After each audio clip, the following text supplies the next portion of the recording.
have the pleasure to invite you, sir, and take over the session as moderator. Please give him a big hand.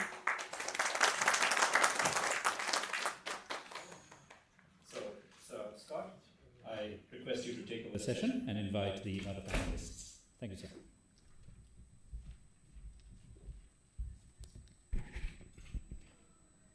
Thank you for calling me over. And before we start this session, I would like to invite our fellow panelists here. In fact, we have fellow panelists from NWDA and from the DRIP, Dam Safety Organization of St. Lucie, from NIPCO, from ICAR. So kindly please take over your seats here on the dais. You are welcome.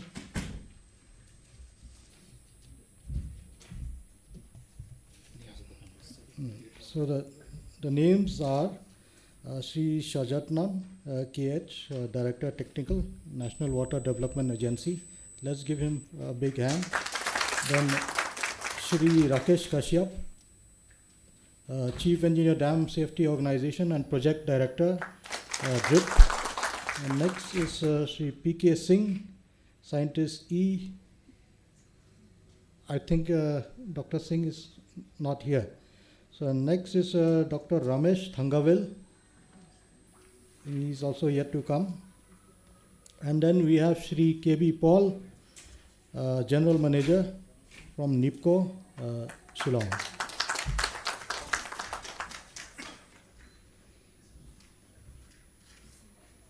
So here I have Dr. PK Singh, Scientist E from National Institute of Hydrology, Roorkee. So welcome all of the panelists to the stage and also the audience. Now our session deals with water and infrastructure development. Now both water and infrastructure development,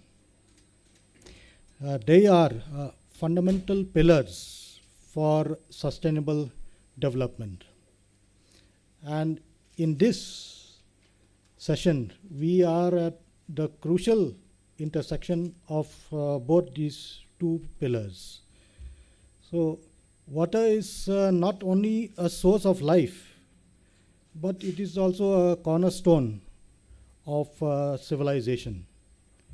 Now regarding infrastructure development, so this forms the backbone of our modern societies.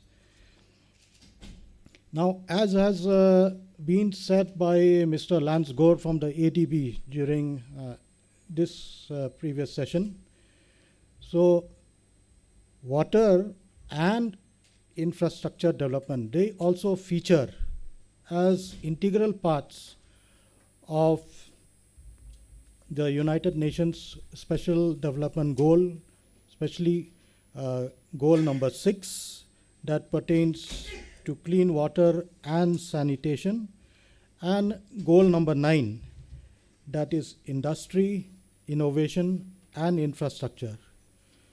Now to achieve these goals, it is not possible for the government to do it alone. We need the collaborative effort of both government, industry, NGOs, civil societies, and so on and so forth. So why are we gathered here today? One is, yes, because of the conclave, but the first is to deepen our understanding of the challenges and opportunities in the water sector. And the second one is to develop infrastructure which should be resilient, equitable, and sustainable. And as has been mentioned by the Honorable Chief Minister of Meghalaya, we also have to look at the role of technology in developing this water sector in this age. So, as a session chair, I would encourage you to actively participate and share your thoughts, and let's involve in a constructive dialogue, and let us share each other's experience and perspectives. Let us identify the practical problems so that we can address the challenges which we have in the water sector today and in the coming future. So together, let us attempt to shape the future of water and infrastructure development so that each and every individual will have access to clean water and safe infrastructure. With this, I look forward to a stimulating and productive discussion. Thank you.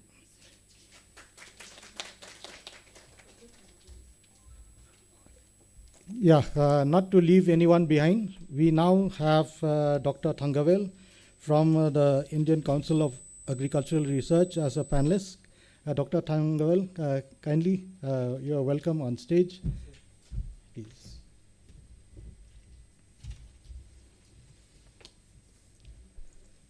So we have 6 panelists here. Now, judging from the time that we have in hand, which is limited, I think we should limit to 10 minutes per panelist. So, being the moderator, I would rather like to grab this opportunity by taking the slot number 1 for the presentation. And on behalf of the Central Water Commission, I'm making this presentation on the role of Central Water Commission in water infrastructure development. So, as has been introduced, I need not introduce myself again. Next. So, in the water resources sector, as all of us know, we have lots of issues and challenges ranging from an ever-growing population, presently at 1.4 billion or so, and we are number 1 in the world. I think we have already overtaken China in this regard.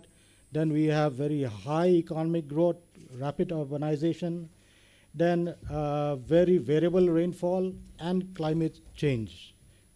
Next. So this gives a picture of the water availability. This has already been shown by Dr. Shakil. I will not like to really repeat this, but only one point is that regarding the storage, we need a lot to go about, as presently we have only 257 BCM, whereas our storage potential is of the order of 450 BCM. Next. This has also already been mentioned. Most of our rainfall happens between the months of June to September, and as we know, we have in northeast here with Mausaram having the highest rainfall, and compared to the western parts of Rajasthan, whose rainfall is just about 100 mm. Next. Now, these are the challenges for meeting, or what are the challenges for meeting the increasing demands. So the challenges are from the several sectors: energy, industry, drinking water, and irrigation. These figures have also been shown by Dr. Shakil.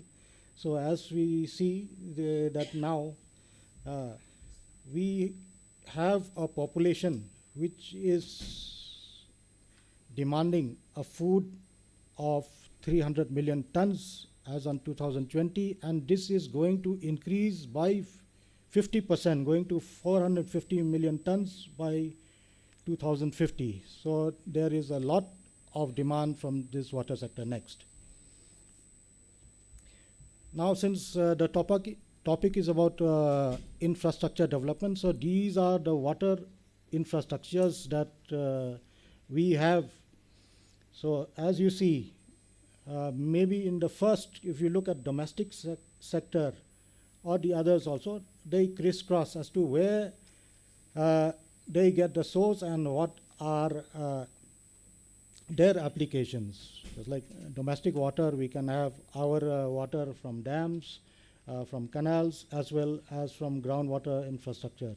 And likewise, it is for the other irrigation, ecology, and flood management, etc. Next. Now, as the topic pertains to the role of Silusi in infrastructure development, so here in Silusi, we have got three main wings. So one is the river management wing, which deals with the source of data, all water data. Now the water planning and project wing deals with what to do with that data. So this data is being used for planning. And the third wing is called designs and research wing. So this is the wing which designs the projects. And the other bullets, I think, are self-explanatory, and we can see for ourselves. So we can now go to the next slide. Now, not to really brag about, but there has been some contribution by Central Water Commission in the design of some of our projects. Here I have shown only the most famous of these projects. For example, Hirakud Dam is the longest dam in India. Teri Dam, it is the highest dam in India. Sardar Sarovar multipurpose project in Gujarat. This feeds water even to the desert areas of Kutch. Natpa Jakri hydel project in Himachal Pradesh. This is one of the biggest run-of-the-river projects without much of storage. Next.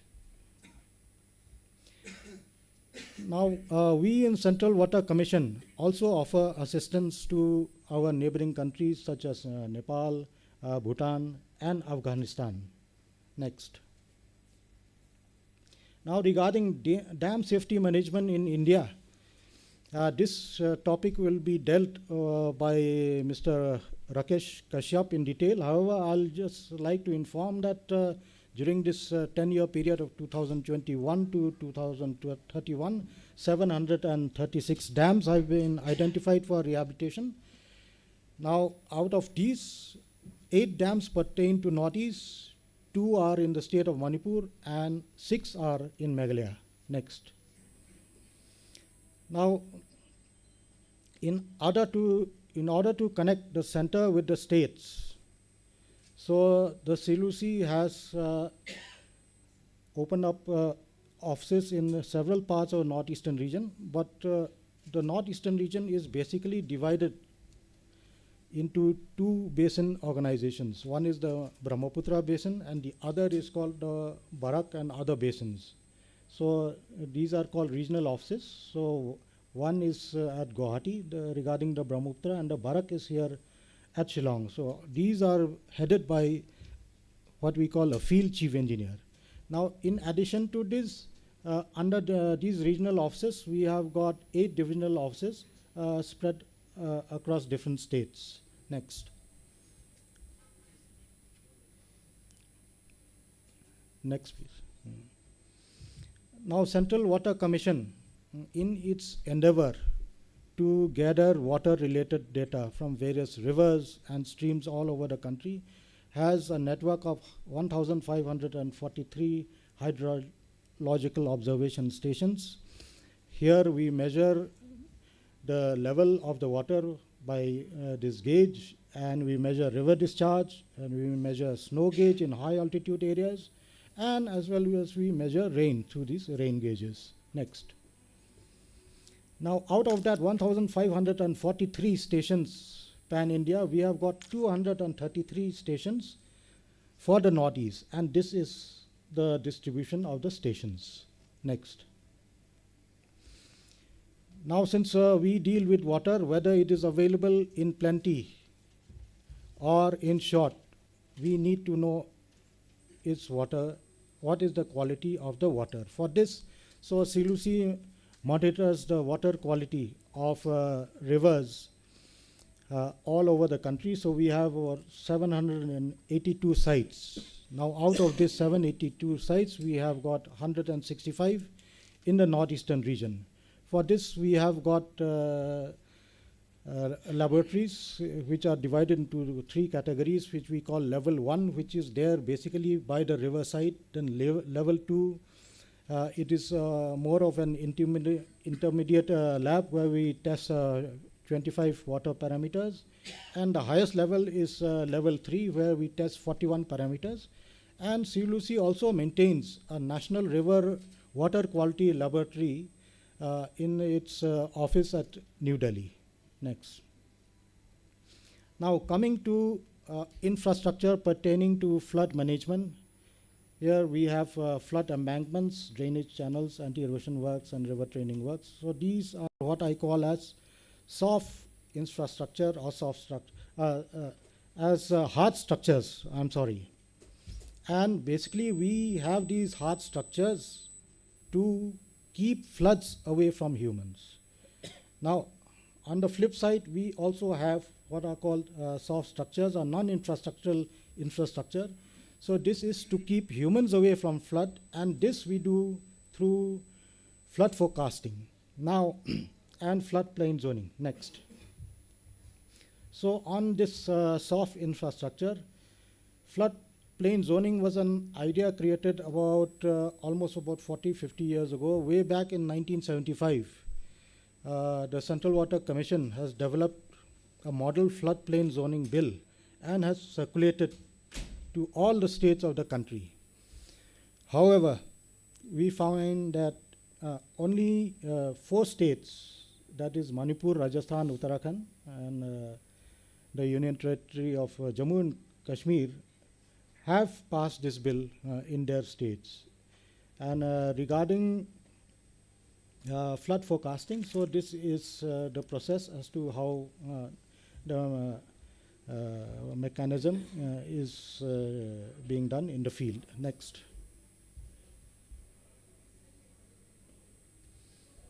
Now, coming again to this soft structure of flood forecasting. So, Central Water Commission maintains 338 flood forecasting stations all over the country. So basically, flood forecasting is not only done on rivers, but we also forecast for our dams and reservoirs. So these are called, for dams and reservoirs, we call them inflow forecast stations, for which we have 138 of them, and riverine forecasts that we have on 200 stations. And from a disaster management perspective, because disaster can strike at any time, it may be monsoon, non-monsoon. So we have a central flood control room at CLUC New Delhi, which operates round the year on 24/7 by 365 basis. And back please. Then during the flood season, we have what are called as regional flood stations or divisional flood control stations. So here we have 32 stations spread out all over the country. So these function only during the monsoon season, during the designated flood period. And these are run 24/7. Then CLUC also issues flood advisories. We call them 7-day flood advisories, which are issued 7 days in advance. And we are also there in inundation flood forecasting, starting with the Ganga Basin. Next. And now zooming on to the northeastern region, out of those 338 flood forecasting stations, which was mentioned in the previous slide, 44 of them are in northeast. And you will find that in northeast, the majority of them, they are in Assam, because Assam is the most flood-prone state in northeastern region. Next.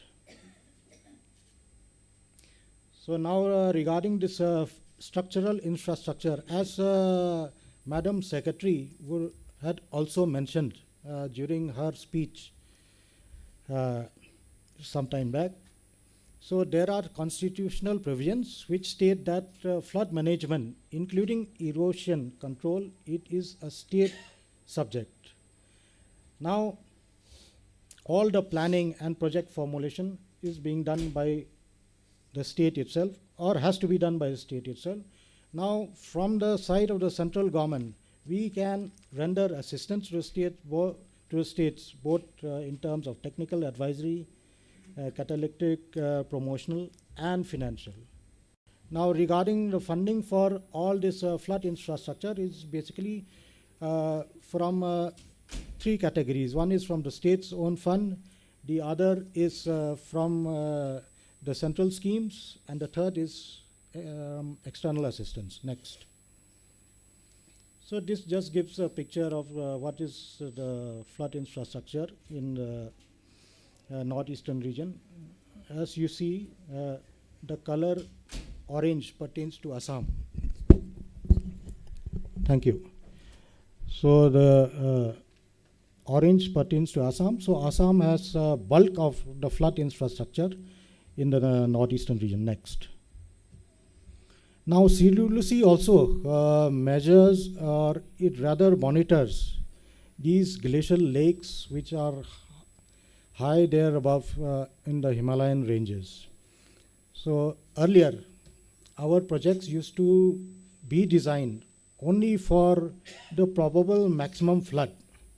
But of late, due to climate change, we find that in addition to normal flood, we also have got a flood which emanates from the outbursts of these glacial lakes or water bodies. So CWC now monitors 902 glacial lakes and water bodies. Out of these, 42 of these are in Sikkim and Arunachal Pradesh has 35. So all these glacial lakes and water bodies, they are in three basins covering the Ganga, Brahmaputra and the Indus. And this monitoring is being done in monsoon season. That is from the month of June to October on a monthly basis. And the size of these lakes are above 10 hectares, whereas for the water bodies, they are above 50 hectares. Next.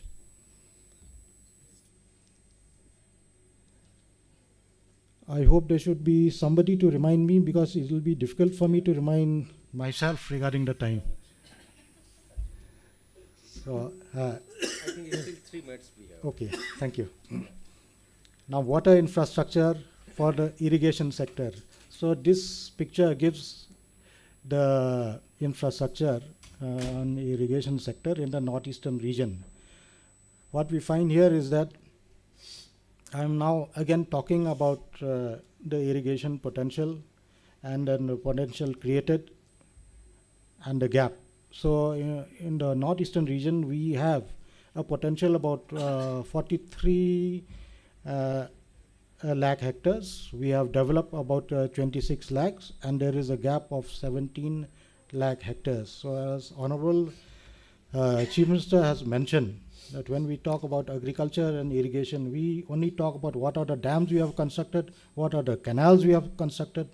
But main is through this, what has been the benefit to the farmers. There should be an economic upliftment. Next. We have our friends also from soil and water conservation, so I think they might be able to explain you better in their slides. But out of these, the first slide on the top, that is catch the rain, this is what is being advocated very vehemently by the Ministry of Jal Shakti. Catch the rain where it falls, when it falls. Next. So for infrastructure development, we also need capacity building.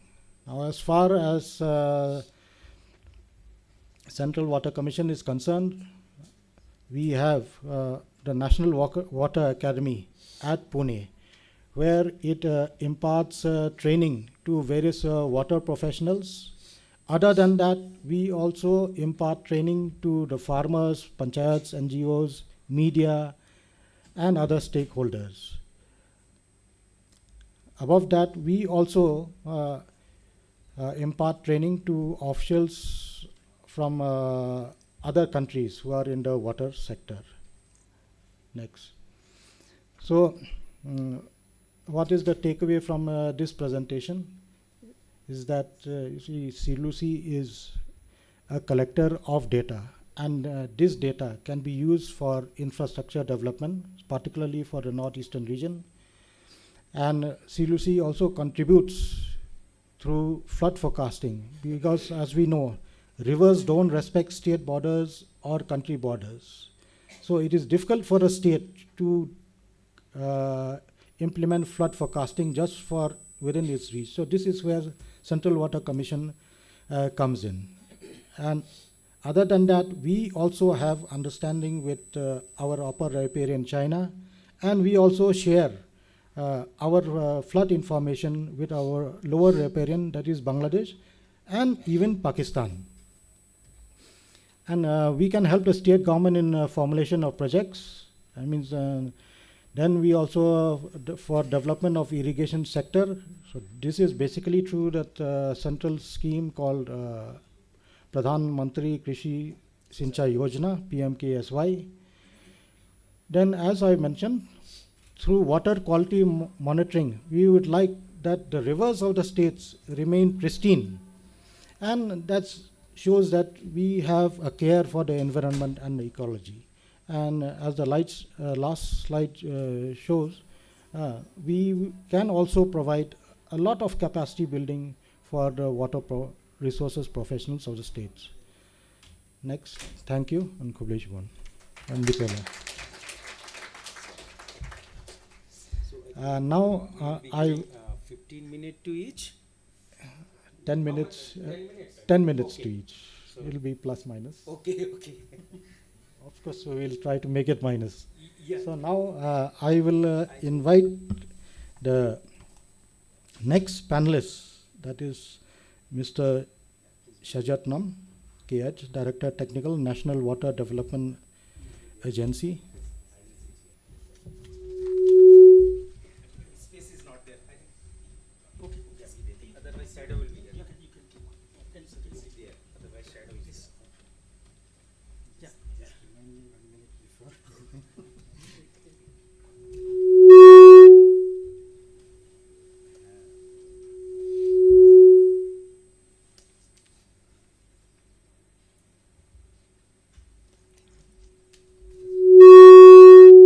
think this telephone maybe. Respected Chair, respected delegates on and off the dais, invited guests, and dear friends and organizers. At the outset, let me thank Dr. Shakil Ahmed and his team for inviting this to this international conclave. It's a rare opportunity. I think I have to thank NWDA, Shri Bhopal Singh, Devasri Mukherjee Madam, for permitting me to attend this conference, conclave. Sorry. So, I think it is. Please next slide. We have already talked much about water infrastructure and sustainability, people's participation, and many, many more things. And in our former speeches, Sri I.B. Sadishan and Nasimuddin sir all explained about the importance of participation and sustainability of things. So before going to water sustainability, let me tell about my, next slide please, my organization and what we are doing and what we are trying to do. Anyway, water infrastructure is most important and more important to us, and we definitely have to have that much importance for these all projects, and should be scientifically designed and planned with public participation. Otherwise, sustenance is very difficult. So, in the morning session, we have heard from the Chief Minister and other speakers that we India face flood and drought in the very same time. So sharing from the rich to poor, or whatever we have, that some areas floods cause disasters. At the same time we are facing droughts. So this scenario is in India at the same. So in this context, interlinking of rivers become more important. So this concept was devised, and for this purpose, interlinking of rivers was planned.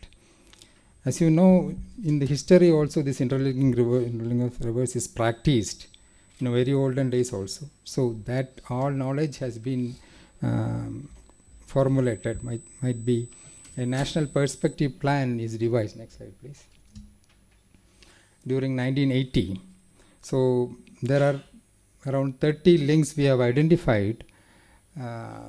16 this peninsular North Indian rivers are to be connected each other, and 14 Himalayan links are to be Himalayan 14 links and 16 peninsular links are to be connected. So this concept of water surplus area, surplus basins, everybody are mostly technocrats, so you may be understanding what is watershed, what is a basin, and all those things. So we have to devise any program based on basins only, maybe minor watershed or major watershed, whatever it is. So a surplus basin should be, excess water should be shared with the deficit basin. That is the concept. So during 1980 this plan is devised, and in 1982 National Water Development Agency was constituted. Just it is an autonomous body under Ministry of Jal Shakti. So this national perspective plan can be implemented.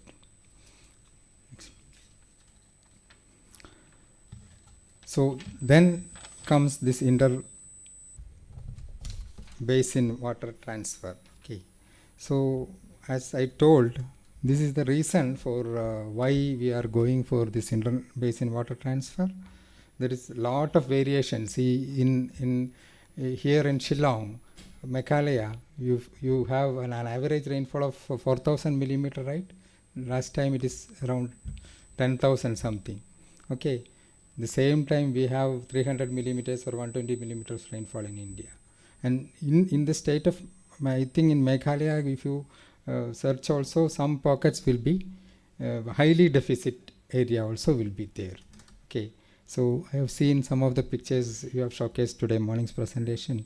So even in one state itself, this flood and drought coexist. So that is the need for IBWT. Next, please. So these are, I am not going to read out. So mostly you can see there are a lot of links we have planned. So morning you have seen, not morning, the previous presentation of Sri Nasimuddin Sahab, the need for this public participation and participatory approaches.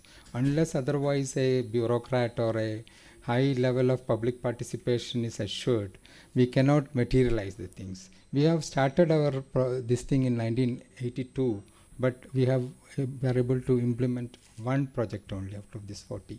So, but so many projects are in various stages, so I am not reading it out. I'll come to you, sir. This one, Ken Betwa, is implemented. Just this is the Himalayan component. Next is go for peninsular component. Next, this Ken Betwa number 10. It is implemented, not completed. It is in the process. Around 8,000 crores we have spent right now. So I think most of the links we all know, they have all surveyed, and all the chief ministers and all the ministers, all the state know these things. But what happens is that they want to possess themselves. Even though they have something, they don't want to, release or share the waters. So it is a challenging issue for tackle, both not only with respect to engineering, but also social components are much prevalent in this. Next, please.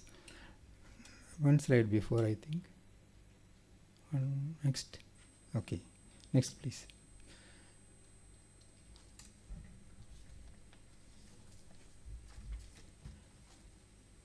Okay. Ken Betwa is there. Godavari Kaveri link is 3 link projects we are implementing. Now it's almost about to start. The other one, modified Parvati Kailasnath Chambal link project, that is also in pipeline right now. Next, please. So this is Ken Betwa link project. This is actually between two states. One is which two? Madhya Pradesh and UP. So we are sharing from Dodan Dam, and this is comparatively easy. Now it's already almost all things has been happened, and so our covering also completed, land acquisition, everything. There are many issues. I don't want to explain all these things. It will take so many hours to explain. Anyway, some success stories. Next, please. This is the highlights of what it is there. So around 2.5 lakhs hectares are benefited in Kenbetwa. This 10 to I think 12 point something, I think 8.11 lakh hectares in of Madhya Pradesh and 2.5 lakh hectares in Uttar Pradesh. So these are some of the benefits we are expecting. 2 minutes, please. Okay, thank you. So I think I will share some. Next, please. So these are some of the success link which is already in place in India, and this thing. So Periyar, and so I am not reading it out. So I will go directly to this one. Which one more important? Next slide, please. So I worked in AHADS. AHADS is at a intra-basin, inter-basin links only, sir. All are inter-basin, but not between the states, right? Yeah, these are all in place right now. Success stories only, all are in place. Okay, so I would like to share my topic is watershed sustainability. Unless otherwise, we have to sustain from the source itself, sir. So we are just taking out from the rich to poor, but making richer there itself. So first, they have to conserve water there where it falls, as our Ministry of Jal Shakti has this thing. So I will just quickly go through. Next, please. AHADS is an implementing agency. It's 100% participatory. One of the biggest public participatory project. It was one of the biggest public participatory project funded by JICA, Japanese Bank for International Cooperation. So it is that green area is Palghar district. Next, please. So this is the location of study. I worked nearly for 10 years there. So being the head of water resources there, so we could collaborate different departments together. Then only this will be a success. So all this area has been. This is the area actually. So next slide, please. See, during 1950s, this was the greenery of that area. Around 746 square kilometers was there. And during 80s, you can see that is barren land. It's verge of desertification. Some of my friends were sharing during lunch hours that they have almost all type of cross section in Bihar or somewhere. So this area faces 4,000 millimeter to 300 millimeter rainfall, small area. So that much difference is there. All type of cross sections is available here. So this area was under desertification. So excessive concentration was given. Kerala, as you know, people all say God's own country. There are some pockets like this. So as in the previous presentation they told, there are 152 blocks in Kerala. Out of this, only 23 are, please. Yes, sir. Okay. I'll rush through. So this is this was the situation while we were starting. Public participation was, next slide please. So this is the 3D imageries. So all forestry, agriculture, soil conservation, all measures, all structural measures, small measures we have. Please, next slide please.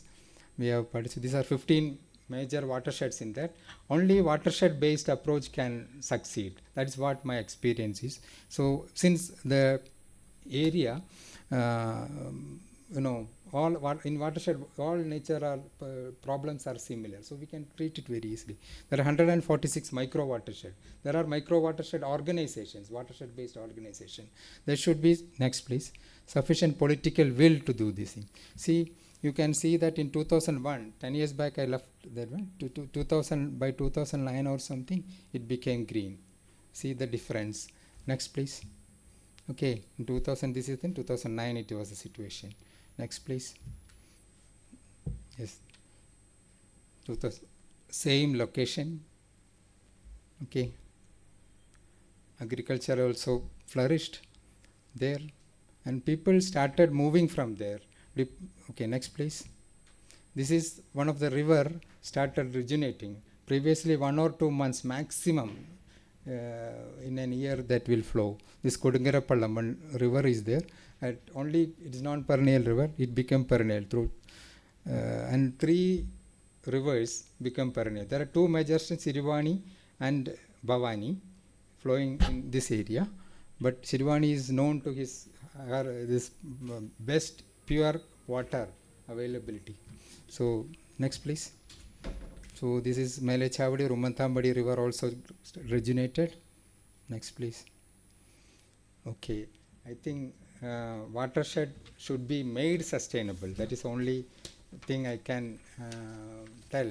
First we have to conserve water there itself, and then sharing of water should be there between our basins. So once this happens, it is materialized, it will be a great success, and India can achieve to a greater height, I think.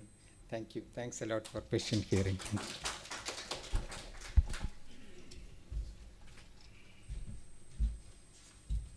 Okay, thank you, Mr. Shajatnam.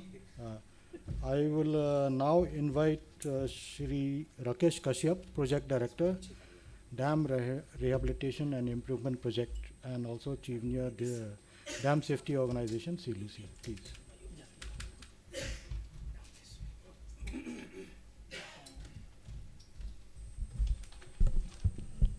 Thank you, sir. Dignitaries on the dais and off the dais. Actually, it's a very small time which is available. It's a 10 minutes only. I'll try to do in 10 minutes. Although the topic is very important, very exhaustive, but there is a session, means there is a time slot for interactions also after this presentation, these presentations. So I request that kindly feel free to interact, because lot of interactions are required in this field and lot of deliberations are required, and we need to learn from each other's experience. Next please, ma'am. So basically after independence, India was having a major challenge of food security, which in turn was basically dependent upon agricultural productivity, and for that irrigation was required, and lot of inputs were put on then dam construction to have the storage, because we know that there is a special variability as well as temporal variability of rainfall. So basically we have gone for a large number of dams, and globally we see we are the third in the world after US and China, and these are the details for the countries which are having more than 1,000 dams. So we are third in that. Next please.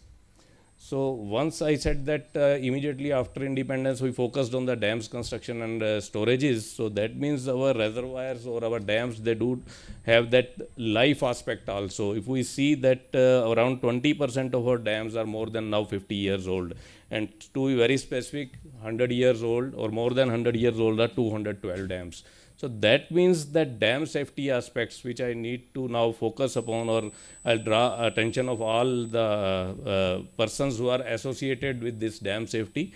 So this is one aspect, that where the aging of dam, and also I'll discussing the other challenges. That means that at the time the technologies which we have adopted at that time, those have also become challenges for us for that proper dam safety. I'll discuss those issues also. Next please. So why dam safety is a priority concern? So if we go step by step, we'll see that we agree that we have made a large investment for this infrastructure, and we need to now preserve those infrastructure. And the another aspect is about the safety aspect. I mean, it's not only the safety of the structure, it is the hazard or it's the vulnerability of the population which may get affected by any dam failure or even incident also.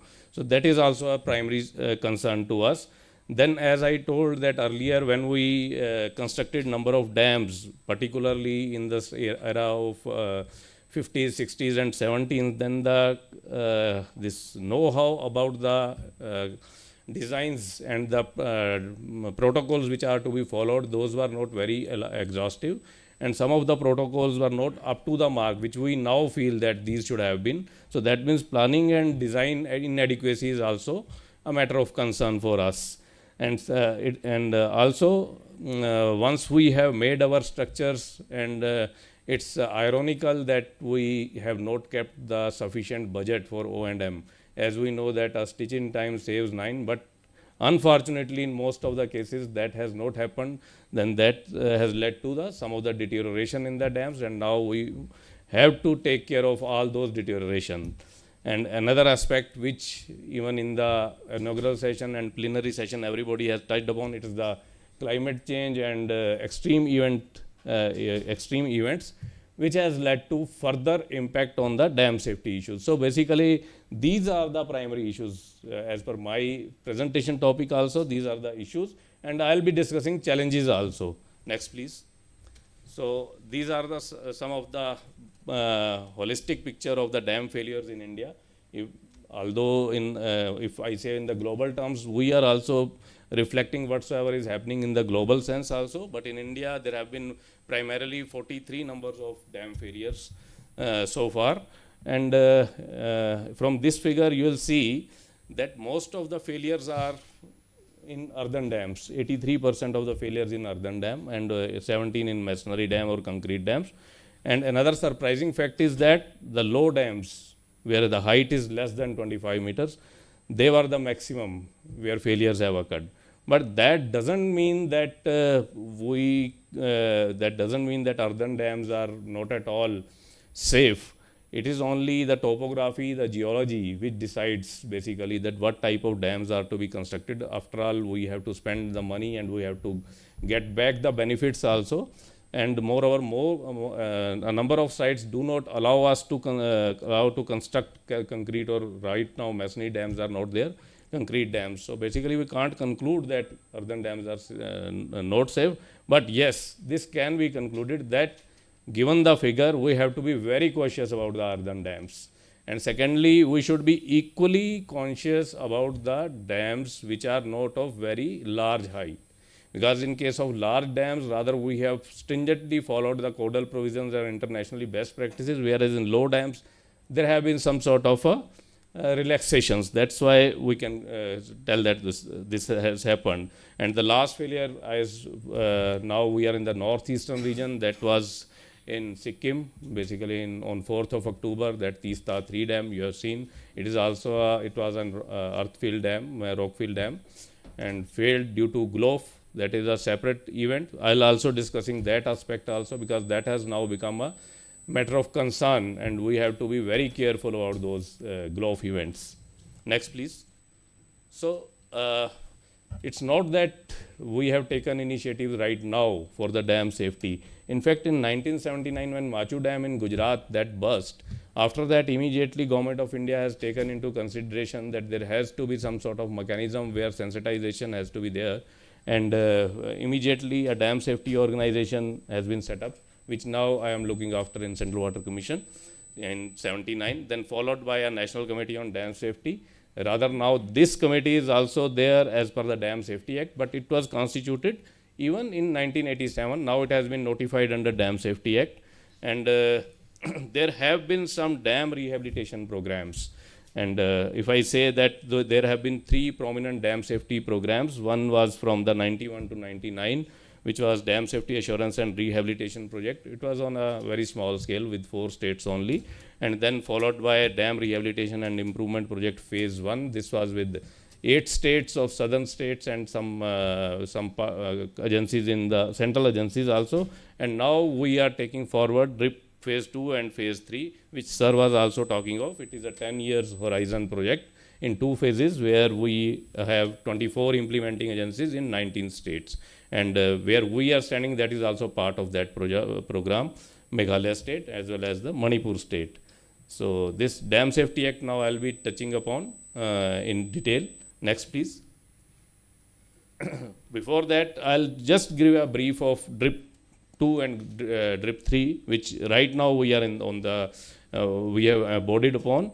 It's actually, I should say, it is also a pilot project, because as we know that we are having dams more than 6,000, whereas under this project, initially we focused on 736 dams we included.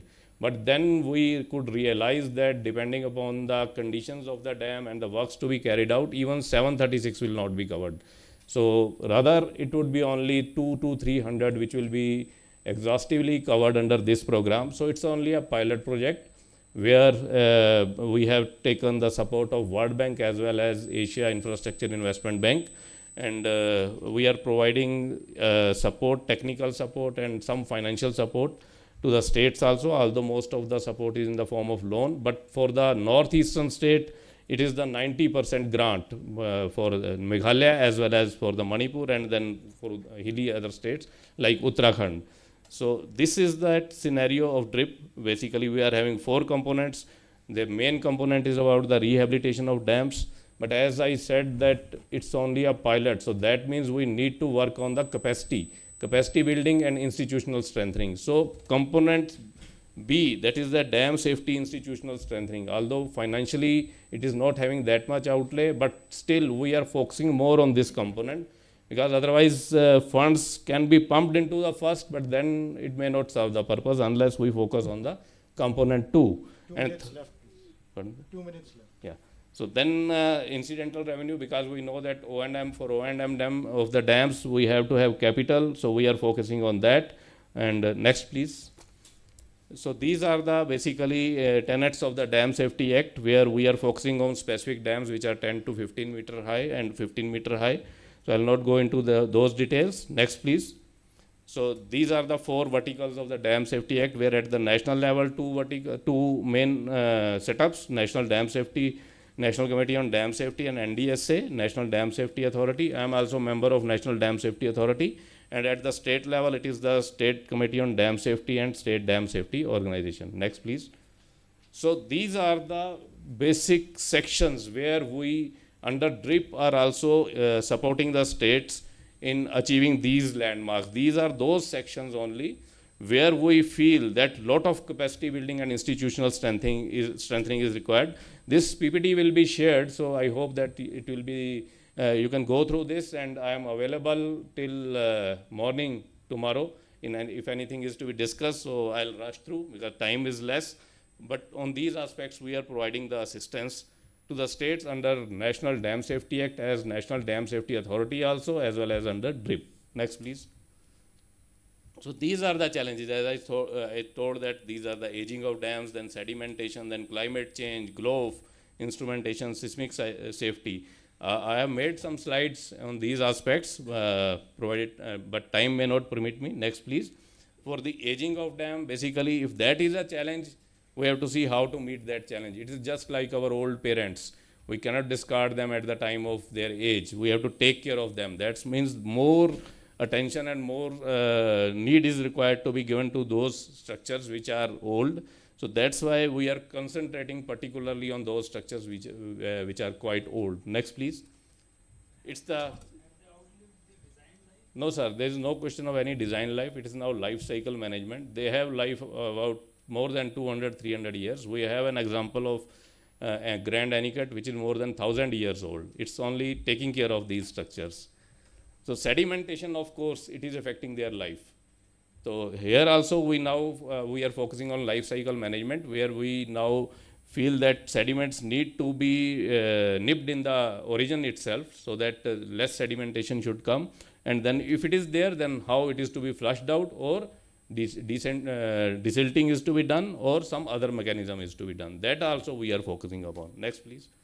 So it's the climate change which is very much importance to us, and we are basically taking care of structural measures as well as operational measures. Means where it is not possible to take structural measure, then we have to do the operational measure, like to lower the operating level, so that if flood comes, that can be absorbed in the dam and controlled releases can be there. Next, please. So this is that GLOF which affected this Teesta 3 project also. So right now we are going into the GLOF studies of all vulnerable projects.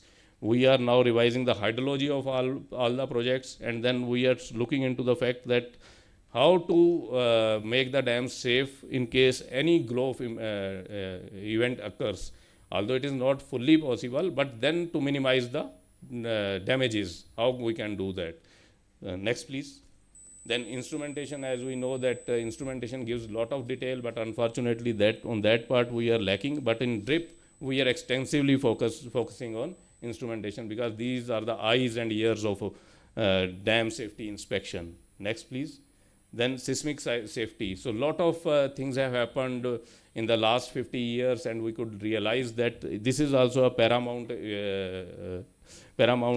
concern for us, how to make our dams safe. So although it's a very, very difficult task, but still we have some of the arrangements where we can make the dam safe from seismic angle. Next please. So this is one of the another challenge where we have kept component 3 of our drip program, and where I wanted to have a more deliberation, but time is not permitting, how to make budget availability for the O&M of dams. Next please. So this is, I have already discussed that we are doing in a